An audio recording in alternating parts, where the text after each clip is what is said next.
Hi, folks. Welcome to Psych Sessions at ACT 2023. That's the annual conference on teaching. It took place in Portland, Oregon in fall of 2023. And at a poster session, we were able to grab some old and new friends for a quick Psych Sessions check-in. We hope you will enjoy the energy of this very live and active room and all the friends that we were able to have a quick chat with about their ACT experience. We hope that you will consider joining us for STP's annual conference on teaching in fall 2024. Head to teachpsych.org for more information. Stacie Spencer is in trouble. That is the title of this episode. Oh. You've recorded 11 episodes, and I didn't find out until today because I was just thinking, I was like seeing you, and I was like, I wonder what she's been up to. I wonder if she's done anything. No, not at all. No, Yeah. I'm excited about it. Can you just tell us what have you been doing for Psych Sessions the last year or so? Well, actually, it started this past summer. I finally had the space to sit and plan. I already had my list of people in mind I wanted to talk to, and then I think I just needed to rip the Band-Aid off. There was a lot of anxiety around scheduling it. Plus, when you hear who I had the opportunity to speak with, it was a little intimidating to reach out to them. Can you give us a couple names? Let's start with the person who's been interviewed or in a conversation for every one of the Psych Sessions series, Jane Hallinan. Yeah. Yeah. And so are some of these people, it's a little bit intimidating to interview, to take this step and... Well, part of it is the people and just having so much respect for them, but the other part is having never done it before and not knowing what that would feel like. Yeah. And, I don't know what it was like for you in the beginning, but I was kind of in my head a little bit. There's a lot to do. Did I push record? Am I sounding like I make any sense to them? Yeah. Am I making sure I'm giving them a chance to talk? All those things. And you're thinking about an audience? Is the audience going to enjoy this conversation? Right. Yeah. What if I, fumble my words? Mm-hmm. Yeah, sure. Yep.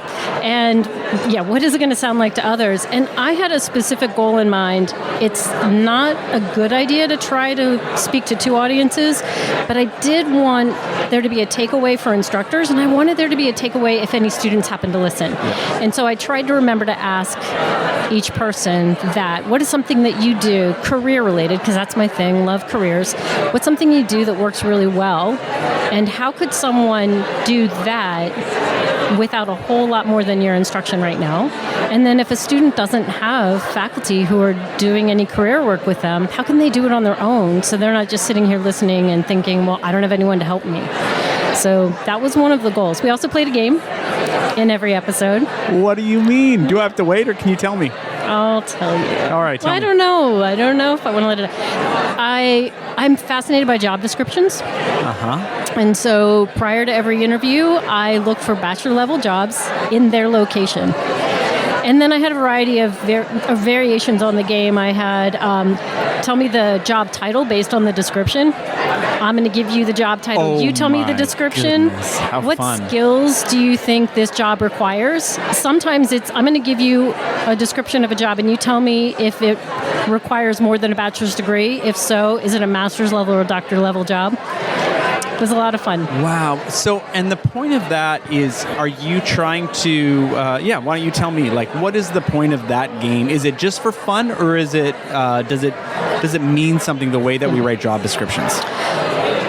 It's more to make that point that, yes, you can get a job. There are interesting jobs. One of the things I think students struggle with, and maybe faculty do as well, is we think in terms of occupational titles, not job titles. And at the bachelor's level, they're job titles, and they're created by employers. They don't fall into nice, clear, consistent titles. So you may have the same job, but it has different titles given by different employers, or you have a job title that's used differently by different employers. But also just to hear the cool stuff that's out there for people with a bachelor's degree, because we get stuck in this mindset of it's got to be something related to mental health, or it doesn't count as using psychology. Yeah. So can I ask you this question? If I'm going to go back to my students, we're in a quarter system, it's fall, 2023, and I'm talking to my intro psych students about what they can do with a psychology degree, with just a bachelor's degree, if they'd want to go into the workforce. What kinds of things are you telling them so that they feel hopeful about their decision to go with a psych degree? People are surprised I don't tell them what the jobs are. Okay. Because I think it's going to be more powerful if they find it themselves. So I send them to Indeed, Monster, whatever their search engine is. There's a couple I don't like because they're trying to be so specific in helping someone narrow the search that it doesn't work the way I like it to. So I usually use Indeed. I put in bachelor's and that's it. No psychology. Don't put the word psychology in, because if you think about it, once you put that in, the job description needs to have that word for it to come up. Now, maybe it's a little smarter than I think, but I don't want to run that risk. Okay. And so if we want to keep them out of just seeing mental health related things, then we just put in bachelor's. And then they have to look. Now, the first time I did this with my students, I came in on a Monday morning at 9, and I was so nervous that they were going to be mad at me, that I sent them down this path and they couldn't find anything. And there was a student, he was very animated in his talking about the assignment, and all I could hear is blah, blah, blah, blah, blah. You know, like, you can hear the rumbling and a lot of emotion. I'm like, oh gosh, here it comes. He was so excited. They were relieved. The look on their face, it's like the first, and it's a career seminar course. It was the first time that I walked in on a Monday morning at 9, and they were smiling, and their whole bodies changed. Like, it was incredible because they were seeing the truth, not hearing the myth, the misperception. Right. And they were seeing things they could see themselves doing. And then we start making connections to psychology knowledge and the skills you get through the psychology major, and then we continue with that. And it's, okay, how do you write a cover letter that sells you for it? And one of my favorite things is they're not ready to apply for bachelor level jobs yet, so now they can make a plan. If I want that job, how do I get there?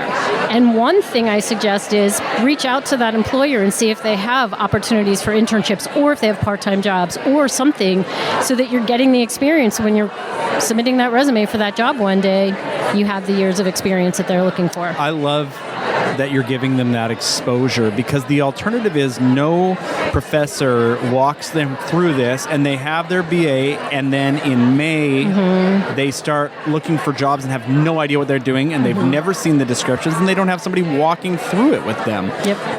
That would have put me in a really tight spot when I was younger, because I did not understand the value of my education or how to articulate that, how to write about it. But yeah, that's what you're doing with them. It's really helpful. Yeah. So I got to go through that. And the other thing you were asking about the game and the goal, the purpose of it, I want people to hear about jobs in all these different locations, because people will know I'm in Boston, and I didn't want people to say, well, you're in a big metropolitan area, there's going to be a lot of different kinds of jobs. I was talking to people who are in smaller communities, and we were finding things that are very interesting. Great. So people have to listen to hear about these job titles that I'm not going to give away. Well, we'll get that series all edited, and maybe we'll have it out by the end of the year. That'd be nice, right? Yeah, I would love that. And thank you for doing that, and thanks for spending some time with me. Thanks.